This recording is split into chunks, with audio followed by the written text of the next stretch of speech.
In the pandemic, all rules were thrown out of the window. Historical data could no longer predict what direction business was going.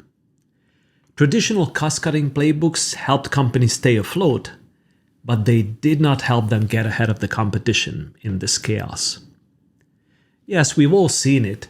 Digital projects that previously took years now got done in weeks, but that does not fully explain what was going on. There's a profound shift in the role of intelligent automation. Also, artificial intelligence is no longer just mimicking the tasks humans perform. AI is now asked to solve problems by new innovative means, not by replicating steps learned from humans. I am convinced that 2020 will be the watershed moment, not only for cognitive automation, but making all aspects of digital transformation more intelligent. Here's why. When traditional supply chains got disrupted and previously trusted trading partners struggled, looking at past supplier performance could not predict who would be better performing given the circumstances. Traditional analytics did not help. At the depth of the recession, software robots could take over running processes, completing orders, canceling flights, and reallocating even hospital beds. All these were crucial because the worker productivity dropped for a while. Some places reduced staffing, and demand for certain departments like customer service and order management went through the roof. Bots worked 24 hours a day. The crisis created a massive staff augmentation program in the form of automation, deploying chatbots, conversational AI, order entry, and even reporting bots. It is no exaggeration that probably millions of new bots have been deployed, and almost every major software company entered the RPA business in 2020. In this ambiguity, more uses of artificial intelligence also emerged. AI was deployed everywhere, from vaccine research through to clinical diagnosis to the mundane tasks of managing and submitting medical claims. Many of us remember the story of AlphaGo, the first AI beating the Go master at the game. The initial program studied every move human players have ever made and learned from them. Think of first iteration of AI as an apprentice to the human masters, learning the tricks of the trade by observing the moves the masters make. That's how AlphaGo worked and became the top player. Years later, it was beaten by a new AI called AlphaZero. This machine did not study how humans played at all. It was not interested in mimicking human behavior. It just needed to know the rules of the game and then thought of trillions of possible game alternatives and learned from all of them. Eventually, it came up with its own strategy to solve the challenges and handily beat the original AlphaGo. Why is this relevant? I think this is exactly what we're seeing today.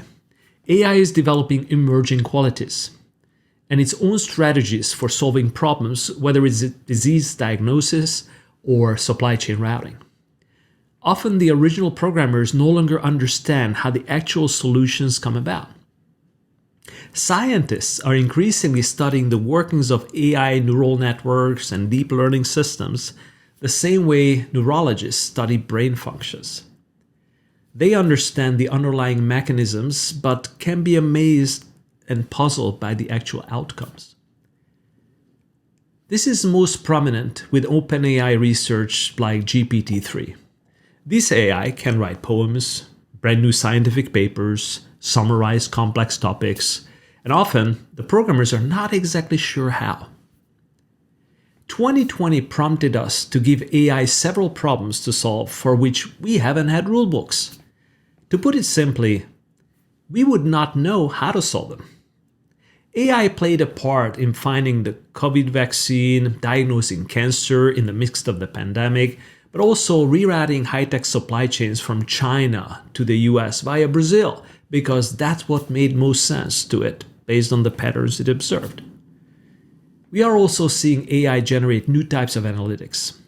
Instead of finding linkages between predictable business parameters, like supplier performance and on-time delivery, they are connecting between subassembly pricing in China to stock outage in Germany. What is amazing is that AI can increasingly recommend actions on weak signals like that. We have seen AI technology move into collaboration systems like removing background noise or barking pad in a video like this. AI has also initiated complex actions like disaster recovery in cloud environments before systems even failed. We are seeing the interplay of substitution and augmentation. On one hand, more and more manual tasks and process steps are substituted by robots. On the other hand, AI is also augmenting our ability to perform our jobs by proactively presenting weak signals and connections we might have missed. These cognitive bots will be able to accomplish a task without anyone knowing the steps in advance. The same way, you could ask your friend Fred to make sure the package gets from Shanghai to Berlin. An AI bot could also find a way, and you would not know how. Urgency and crisis was great for innovation. The pandemic made digital teams at businesses much more confident. Many abandoned digital experimentation and pilots and applied AI and automation at scale to the new problems.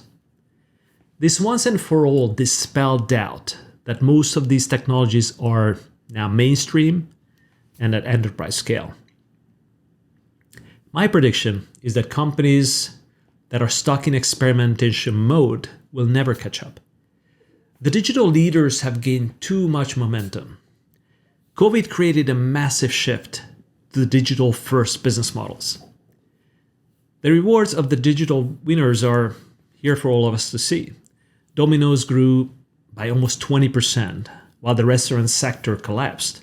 Instacart is 2 years ahead of their business plan, executing at the level they were planning only for 2022. Airbnb had an IPO that reached 4 times its original IPO price estimates from a year ago, while the hospitality sector saw a 60% contraction. At the same time, other businesses struggled, even with the digital basics. I saw a local Italian restaurant close shop. They had a loyal clientele. They were always sold out, as long as I remember. Yet, when COVID hit, they only had one phone line and couldn't take orders. They had no CRM data to reach out to customers that wanted to order, like me. When the lockdown happened, Domino's had a curbside pickup app released in days. This restaurant had the single gem phone line months later. By some estimates, they could have had web presence and social marketing for maybe $200 a month, the cost of 4 dinners there. A college student would have had them up and running in one day with widely available commerce tools. Now, decades-old business folds due to the inability to pivot. We are seeing the winners and losers emerge in all industries.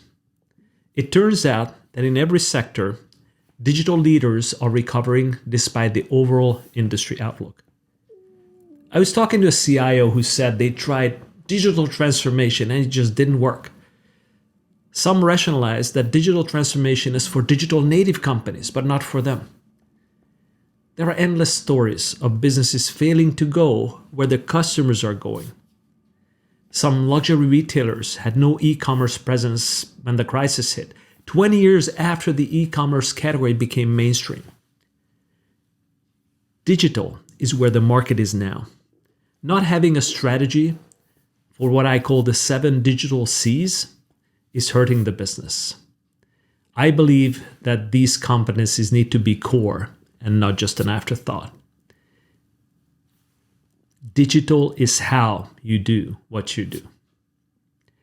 Many new to a digital area will fail first, and I would argue they need to fail fast and fail often until the organization has the necessary experience and competence to win.